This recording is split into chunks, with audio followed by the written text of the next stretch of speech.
hard to say that we need to broaden our horizon. At the end of the day, we find out that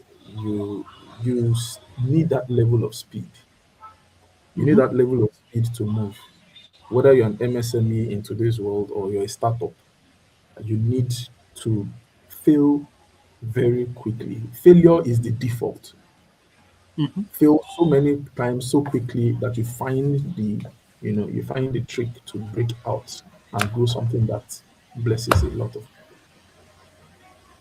Okay, thank you very much, Damilola. So we are going live now. Hi, everyone. Yeah. If you are here, please just let us know your name, your location, and your startup name. Yeah, we are waiting. Founders, if you are here, let us know your name, your location, and your startup name. So, good day, everyone. My name is Pascal from the Africa Venture Studio. And with me today, we have an interesting venture builder, an entrepreneur, the CEO of 8 Gear Hub Studio. Damilola is the CEO of 8 Gear Hub and Studio, where he partners with B2B startups to accelerate digital transformation for non-tech MSMEs across West Africa. With a first degree in chemical engineering, an executive MBA, and nearly 2 decades of experience spanning telecom infrastructure and innovation ecosystem, he brings a blend of strategic vigor and creative passion. He served as the ESO leader at Connector Africa and a member of the Impact Investors Forum, and he leads the consortium behind the DigiPlus Alliance Digital Innovation Hub. Please join me in welcoming Damilola Obidairo. Hi, Yeah. Damilola, good to have you here. Thank you for having me, Pascal. So it's interesting to actually have you here, someone who has been with Innovation Hub, one of the oldest hubs across Nigeria and of course Africa. I've known Innovation Hub for over 6 or 7 years now. So we used to go there to work back then in Ibadan when we were still in Ibadan. So it's good to know that you worked with Innovation Hub for a long time before starting a venture studio. So guys, we are waiting. Founders, we are waiting for you. Okay, we can see Ugochukwu Victoria from Ogun State, Bashirat Abdullahi. Okay, so we are waiting for more people. I can see more people online. So we're waiting for you guys. So, Damilola, so before we delve into the topic for today, can you tell us more about what you do at the 8 Gear Hub and Venture Studio? Thank you very much, and thank you for having me. It's good to be here, and it's good to see to have this conversation with a fellow venture builder. I like to start by saying that Eight Girl was born out of passion for to see how people without access to opportunities to build can then have a platform that democratizes this opportunity. The facts are clear, although sometimes exaggerated. They are clear that we are a youthful population. They are clear that we are an entrepreneurial people. They are also clear that we have a market. Of course, when it comes to the size of the Nigerian market, there's a lot of debate around the fact that you can't just use population because of the purchasing power. But we have the people. Let's keep it at that. And so there is an opportunity to be unlocked the within the ecosystem, the venture building ecosystem in Nigeria. There are gaps to be filled. There's a talent gap, there's a digital technology gap, there is the partnership and the trust deficit gap. And these are the reasons why the team and I at 8 Hub, wake up every day and see how we can push things forward.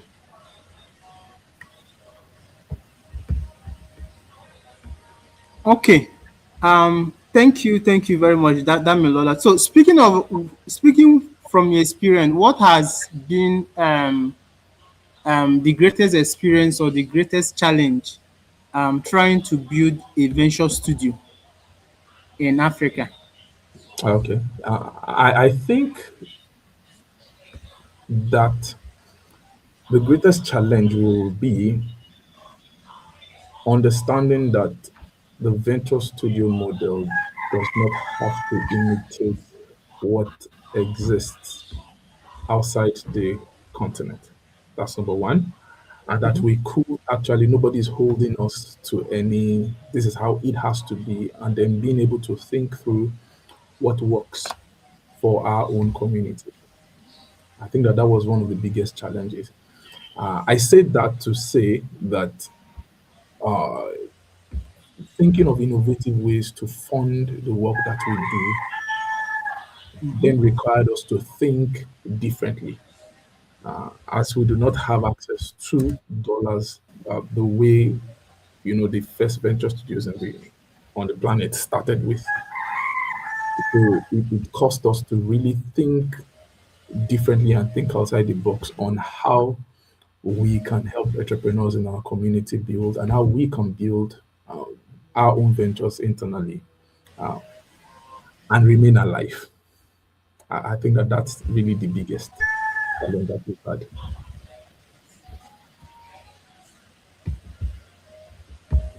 Okay. So thank you very much, Damilola. So talking about the idea, the topic for today, which is everyone saying that idea is cheap. But how do you determine which insight is worth your studio's resources? Okay, so I'm part of those who believe strongly that idea is cheap, meaning that sometimes we think we're the only ones who have an idea, who have an insight into something, only for you to step out there and get into conversations and find out that, you know, similarly to the way you are thinking about a particular problem, there are a number of other people who are already thinking in that line as well. What differentiates we humans at the end of the day is really action. If I want to put it in a very dramatic way, I can say that, assuming ideas are, brought from heaven within from angels, when the angel blows it on earth, you are not the only one that caught it. There are quite a number of people that have caught it as well. What will differentiate anyone with an idea is how you then get up and then execute on the idea that you have. Now, what makes us all unique is actually our style of execution, our speed, our intensity, how we show up when we execute. So, truly, idea is cheap. And if you do nothing with your idea on its own will die a natural death. So, you need to work on the idea. As a venture studio, we also then know that it's not all the ideas that we can execute on. By the way, I should clarify that there are two broad type of ideas for us as a venture studio. There are ideas that are 100% owned by us at the hub as a venture studio, and there are ideas that come from founders around us, founders who want to build and are looking for support or are open to a corporate co-founder. You understand? To bring in, to bring in things that the business needs to grow that they do not have. And so an opportunity to partner with those then brings us to the second type of businesses that we work on, which are third party ideas, which we then become corporate co-founders with them and then take a significant stake in such businesses. So how do we know which ideas we work on? Be it whether it's fully our idea or an idea that we're running that a third party has brought to us to say, can we work on this together? For us, it's first and foremost, the market. I like to, when I have this type of conversations, I like to say that the customer is king. So when we say customer is king or customer is always right, growing up, I used to find it in, the barber shop and the small kiosks that, we work in. And I've always thought that that sentence means that, oh, it's a customer service sentence. To say that if a customer, is saying something, don't argue with the customer because customer is always right and customer is king. But on proper reflection as to the deep meaning of that phrase, I've come to understand that customer is king then means that it is the customer the customer is if the customer comes in the morning and says good evening, it doesn't mean that the customer is right. Right? The customer can be wrong on general matters, but when it comes to the product, the service, and how it is being delivered, the customer is always right. The market is what determines the success of any business. The customer is what determines if you will continue to run a business. So the very first thing that matters are, is this idea, is this insight, is this solving a problem that a large, a sizable portion of the market is interested in? And is it painful enough? Some ideas are fantastic ideas, they're good ideas. I could think of an idea to say, I want to develop a cup that floats in the air. Instead of you to put the cup down, it just floats. That's beautiful technology, but who needs it to Yeah. solve what? Right. So it's the reason why we always encourage our community members, our community of MSMEs to start building from the problem. I wouldn't want to extend this because I've listened to a clip from Steve Jobs where he's crazy enough to say start from the solution because he also believes that customers do not know that they need what they Mm. need What do you want? until you create it and educate them that they need it. So Mm. let's balance it. But the truth is that at the end of the day, if there is no challenge that that solution is coming to solve, you then become someone who invents a hammer, and then everything around you becomes a nail and you're banging it. Or someone who invents a screwdriver and then is trying to screw all the nails around because what you have in your hand is a screwdriver. So it's as a matter of principle, right? I countered myself, but as a matter of principle, the first place to start is the market. Does the market need this insight? Does it need this idea? Is it too early? Is it right on the right time? The second thing that we look at is the team. Of course, when we say the team, the who is the hard word first and foremost, who is the founder or who are the co-founders? And on our own side, we also look internally. Are there people that can lead this effort at this time? If there is no one that can lead the effort at a time, sometimes we shelve the ideas. Because as important as the quality of the idea solving something that is a pain point for the market, the people who are going to run the idea are also critically important. Because even if the idea fails, if it gets to the market and does not pass the proof of concept test, it can be flipped into something even much more beautiful if you have the right founders with the right attitude, teachable, and who are willing to admit to the fact that they were wrong in the first place and quickly flip it and pivot.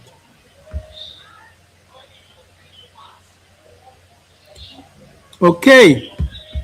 So thank you very much. So you've mentioned like 2 points. You mentioned the market, you mentioned the team. Are there other things you need to add that you look out for when choosing ideas that you accept at the Yeah, there, there, studio? there, there are tons of other things to look at. I've given the two non-negotiables, right? Non-negotiables. But there are a number of other things that It's neither here or there. For instance, for us, we then look at things around the industry because we're careful not to take a business that is, in a space that we do not fully understand. We have a specific knack for B2B businesses, because of our focus on also supporting a larger MSME pool. And so we constantly are looking out for ideas that are building to solve, so not for consumers directly, but for other businesses. Sometimes we're also looking at the sector. We at APG Hub are interested in people who are doing stuff around education, trade, transport, logistics, agriculture, and in recent times, based on our partnership with Connector Africa, healthcare. So those are things that make us consider an idea. And sometimes the the traction, if it's not a new idea, if it's something that you've run for a while, we want to look at what has happened, the history of the idea, if it's already a venture, if it's already structured, if it's already registered, if it already has, financial records, we're then interested. So there are a number of other things that we then begin to look at. Even the quality of the idea too, which is not critical, I will confess, but the quality of the idea, the execution and the operational prowess of the founder, how are they processing it? How are they processing it? Their use of font, how realistic is it? Does it give the vibe? Is it giving, let me use Gen Z speak, is it giving wastefulness? Is it giving accountability? So, but the two core things I really love to emphasize, for founders out there that may be listening, is first and foremost,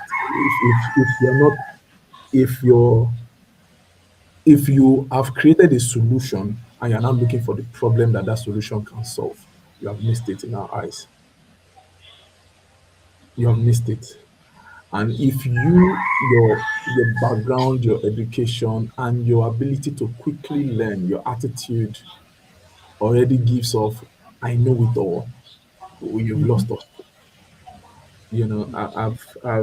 I recently I was in a program where I was matched with a founder to mentor, and from the very first conversations with the founder, I already knew that this was going to be a big issue, right? A big issue. So I didn't even bother. And then it played out to the end that I was completely right. So most founders must also realize that their character, their experiences, their traumas that they have had to deal with, you understand, comes a long way in showing up in how they run the businesses, how they respond to risks, to threats, to competition, to challenges, which are inevitable when you're running a business in a country like Nigeria. I really buy the idea of building from the market because over the past couple of years, I've also come across founders who started from the tech. They are building AI for this, they are building machine learning for this and all, but they don't even know the market they are solving for, if those people are even ready for this kind of tech that they are building. Imagine you are building for market women who barely maybe they are even online, and you are building serious tech for Mm, them. So we've seen founders like that. We had to send them back to the drawing board to go check really what the market needs. And it's not enough to mm, know what the market needs. It's also the best channel. There are solutions you will build, but people you are building it for might not even be online. true. You practically have to access them maybe through their trade union or market women Right. union and all of those things. So it really depends on each idea, per idea, the market you are solving for. So there are so many uniqueness to each and every market that every founder is building for. So Sure. going back to our topic for today, um, turning insights to IP. Now we talked about 90 days time frame. Is Mm. 90 days time frame enough to build an investable IP from your experience over the years? All right. So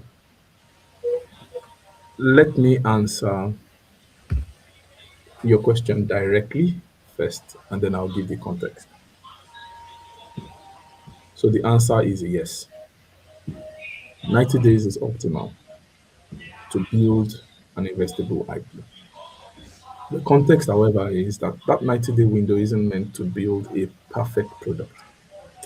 It's not meant to build a perfect service, but it's for you to be able to build the proof of concept, the proof of value, to have an MVP that works.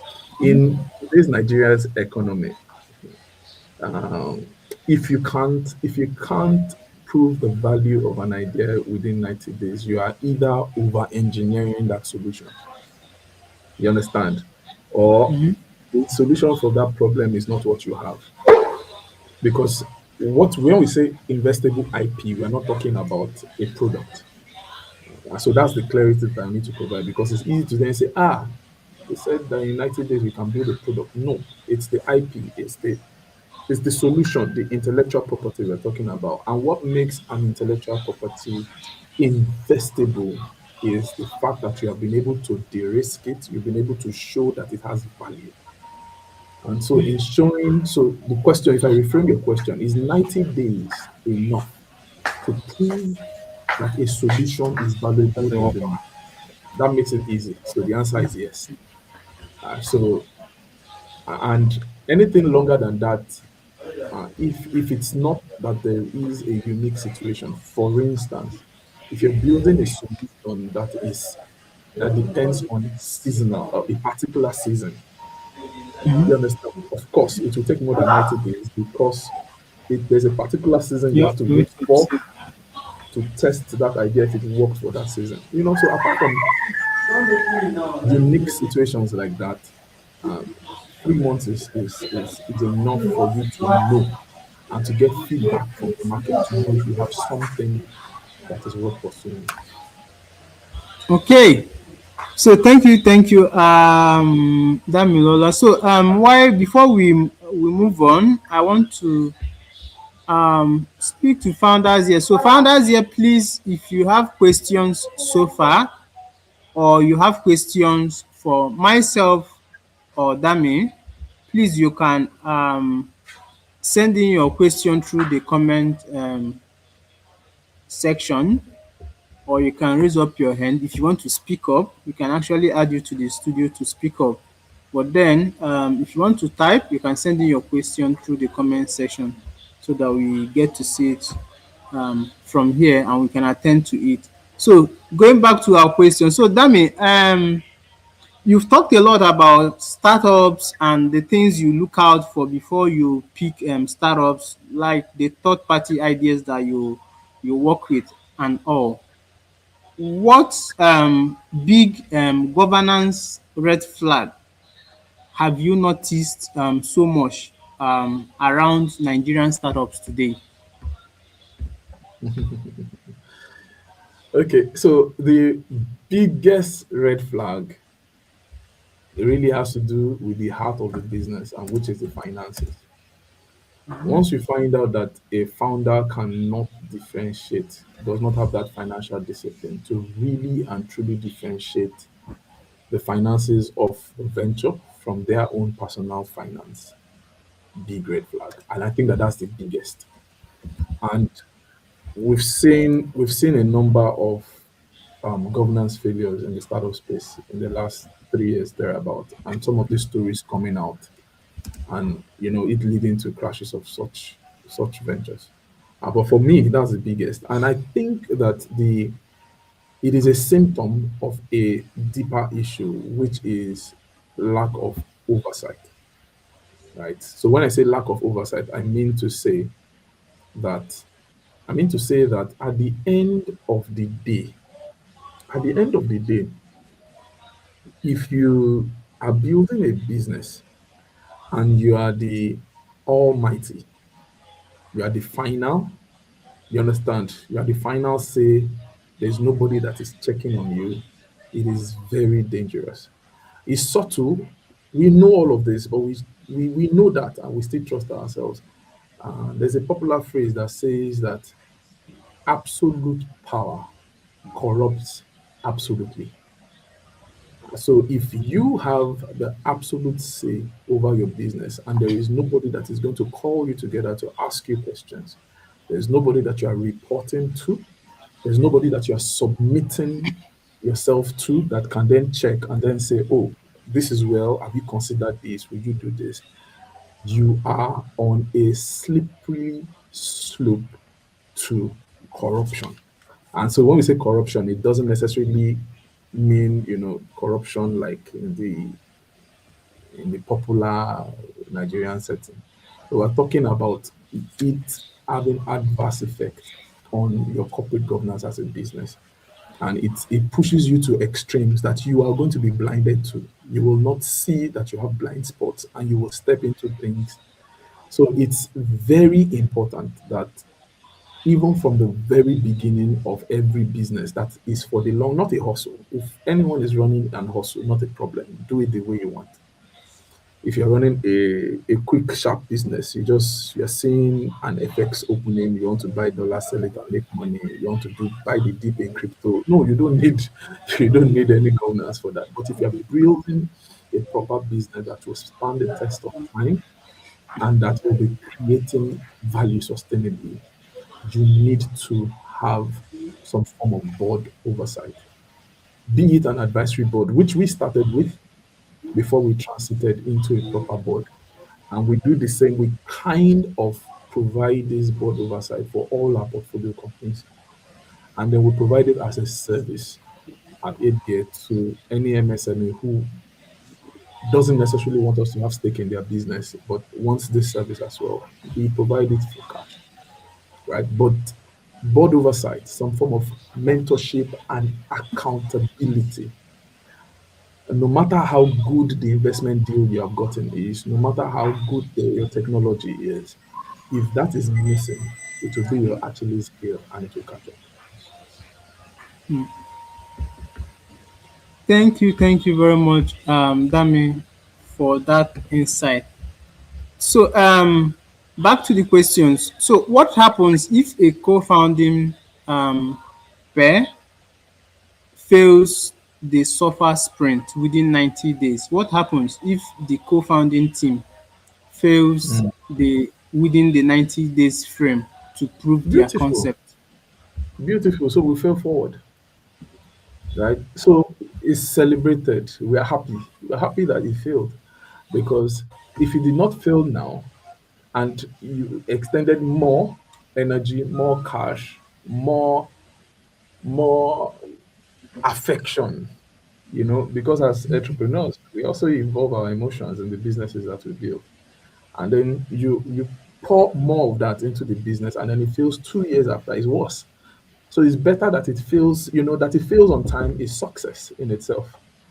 And then what then happens is that we then need to sit down, then check. Is it a teaming issue? Then let's flip the team. Let's pick someone else to run the same idea. Or what has the market told us? What's the diagnosis? What has the market told us? What do we need to check? Do we need to throw everything away, both the bathwater and the baby? Or is it an issue of just changing the bathwater? What do we need to check? So it just allows for more questions. And as I speak to you, it's some of the conversations that some of our team and senior management were asking on several of the portfolio companies that we have. What needs to happen here? Is it leadership? Is it additional? Is it fresh thinking? Is there something wrong with the idea in itself? I'll just say this that that, when ideas have, you know, insights, when they hit these roadblocks, let's not be very quick to judge that the idea itself is bad very quickly, because there was something that we saw in the very first place that made us spend the last 3 months, sometimes 6 months, sometimes the last 9 months on this idea. There was something we saw. So let's not be very, very quick to throw everything away, but let's ask questions. Let's if it ever had one customer, can we pull that customer in and ask questions? If it's had 10 customers, can we ask them what exactly is going on? So what I'm trying to say is, remember the two core things that I mentioned that we check when we're investing in the first place, which is first and foremost the market, and secondly the team. Those are the first two things we troubleshoot to diagnose what exactly might be the issue. And then if we can find what the issue is and we can tweak, and it probably requires a pivot or whatever it is, we go again. If we cannot fix it, we put that idea on the shelf or we trash it. But failing is a very, very important part of the venture building process. And as I had a conversation with you before we started this call, within the last 4 years, we have trashed nothing less than 20 ventures that we have invested sweat in, sometimes significant sweat. There are deals that we have even had to walk away from the founders, right? We had stake in the business, but we're not making progress with the founders, that we've had to say, you know what, please, with our equity in it, you can walk away, right? So those are the things that we put into consideration, because it means that the fact that something has failed right now doesn't mean that it cannot be fixed. Pastor, are you still there?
Hi, Dami, can you hear me now? Yes, I can. Okay, okay, sorry, I think it's been the network. Yeah, I guess as much. Okay, so we're already rounding up. We have a question.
So can you hear me now? Yes, I can.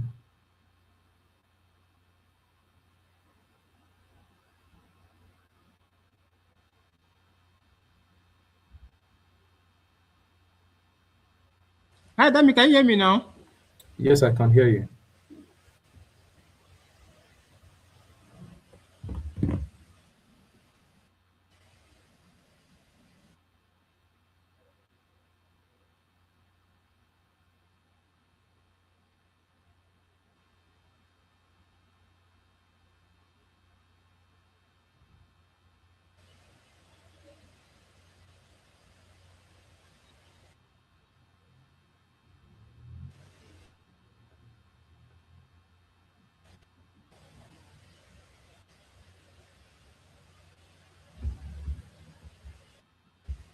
Wow.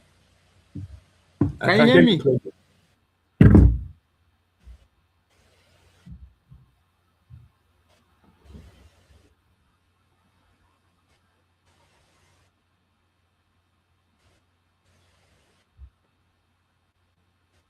Wow.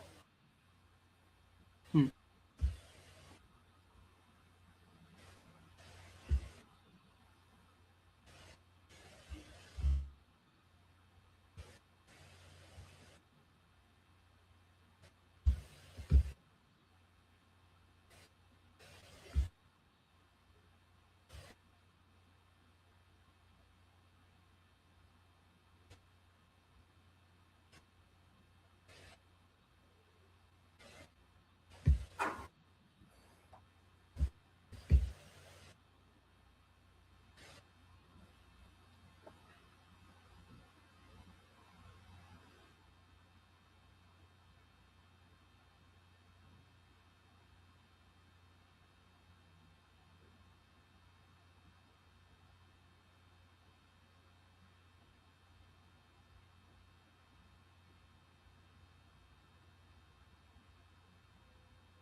Can you hear me now, Dami? Yes, please. Okay. I've You can always hear me heard now? you. Clearly, I've always Yeah. heard you. No. So the network just started. Mm, it's okay. Question from the audience. So how much equity does the venture studio take um in startups? Yes, this is a very interesting question that we get all the time. So I will give an answer, which is not going to be the same for every. It's a case by case basis. On the average, we've gone for a 30%. So that's what we've gone for. But really, it's really about the value. So think of equity like this. There is 100% of work to be done in building the business. In that 100% of work, how much are you doing? Part of that work is generating the idea in the first place and being the one to conceive the idea. So something already comes to you. You can already take a 10, 20% based on that. Now, the remaining 80%, the work, the hiring work, the development work, it's all the work, let's assume, is the remaining. Based on that work that is remaining, what fraction are you going to uptake? What fraction are we going to take? If money is going to have to be involved, how much of that work does money solve?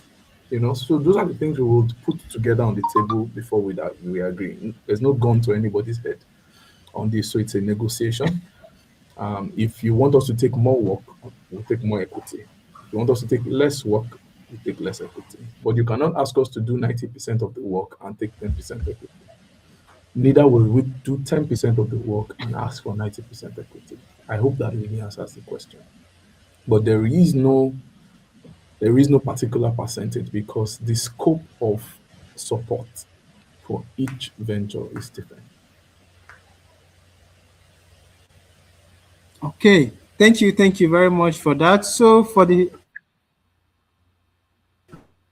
it depends on the scope of work, of value adding. And there's another question. Let's assume the startup stable startup in the first 90 days. I'm sorry, I missed that question.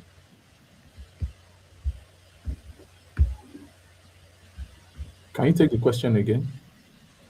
Yeah, the question is that the startups the new startup fails to become an investable IP in the first 90 days. What would Mhm. happen to the startup? So that's the beauty of equity in a business. If you succeed, we succeed together. If it fails, the consequence of the failure and the what everybody has invested goes to smoke. Everybody walks away. If it succeeds, everybody joins, sits at the table to share the dividends years down the line, according to the equity you own. I think I would like to keep it as simple as that. So if it fails, together we want to see if we can clean it up, if we can pivot, if we can make adjustments and then retry. You understand? Based on everybody's contribution, you have a seat at the table to make that decision. And if it's going to die, then everybody takes their accounts, their losses, and they walk away. And but if it succeeds, then everybody rolls their sleeves together and brings their spoon and their fork to eat. Okay, thank you very much, Dami. So we are rounding up now.